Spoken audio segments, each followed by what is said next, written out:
Hello everyone, and welcome back to another installment of Inside Zed. Continuing with self-crafted weaponry, we take a closer inspection at the Thrustodyne Aeronautics Model 23.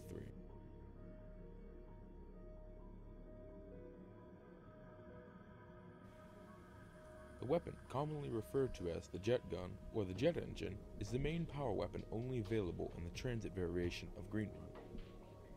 The Thrustodyne is very different to weapons of our past, as to obtain the device, several key components must be acquired. These various components are scattered far apart around various locations in Hanford.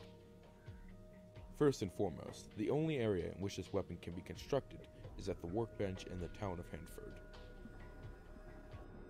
Now, to obtain the majority of these parts, you will have to trek into the fog where the denizens dwell, so be careful they don't jump you when fighting off the horde of the undead. The first part found is the main body of the device, the jet engine. This part can be found in the tunnel between the bus terminal and the North Highway Diner. To acquire the second component needed, you must journey deep into the maze. Inside the maze lies a familiar building that houses the hand grip. The next part can be found after the power has been activated, deep within the Hanford laboratories.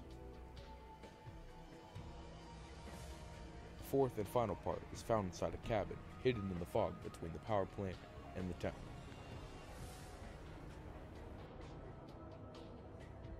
Once each of these components are acquired, you must take them back to the workbench at the town and add it to your build. Once the final piece is added, you will now be able to take the jet gun.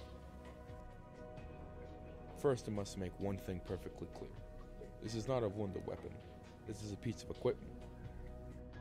Since the Thrustodyne is a piece of equipment, it won't take up a weapon slot. This gives you more freedom to choose exactly how you want to play. The fact that it is an equipment piece means it cannot be pack-a-punched, and it can't be stored in the fridge in the fall. Due to the Thrustodyne being constructed from a jet engine, it works somewhat like a miniature weaponized jet engine. When activated, the device will suck zombies into the rotating blades and grind them into pieces. If a zombie is completely sucked into the blades, the effect delivers an instant kill at any round. Be sure to take heed of your surroundings when firing, as the effect is not instant.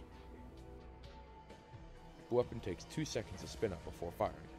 In addition to taking time to fire, the Thrustodyne does not give you points for any kill, and will suck you into an oncoming horde if you're not careful. If the weapon begins drawing you closer to the hordes, just simply pull back on the device. The Thrustodyne does not have a magazine size, but instead has an overheat time. Said overheat time is roughly 15 seconds of continuous fire. Unlike previous Wunder weapons, the Thrustodyne can break. Do not worry too much though, the pieces will scatter within a few feet from where the weapon broke. Gathering the pieces will allow you to rebuild it, but keep in mind it can only be built at the town. If you do not want to rebuild it, you can simply wait for it to cool down. However, the cooldown time is very long, at roughly 90 seconds in contrast to the 15 seconds it takes to break. In addition, you must have the weapon equipped when cooling, as it does not cool down while in your inventory. A few partially unknown traits of the Thrustodyne is that you can use a jet power to levitate for a short period of time after a jump or high fall. This is incredibly useful if you are worried about fall damage or a horde of hungry zombies below you. Also, in addition to sucking in zombies, the Thrustodyne will suck in power drops toward the player if they're within the Thrustodyne's range. If you have a few comrades available, the device is crucial to the Tower Babel quest. Here, the player wielding the device must heat up the spire by continuously firing at the feet of the tower. However, this step can only be complete by destroying the device entirely. In conclusion, the Thrustodyne Aeronautics Model 23 is a very interesting weapon. The weapon requires careful use and patience, and has become one of my personal favorites. The weapon may be a pain to build, but is a joy to deploy. However, even with the insta-kill effect, it can't match the greatness of the past. In the end, it seems the old ways are best. That is all for today. Until next time, Goodbye, my friends.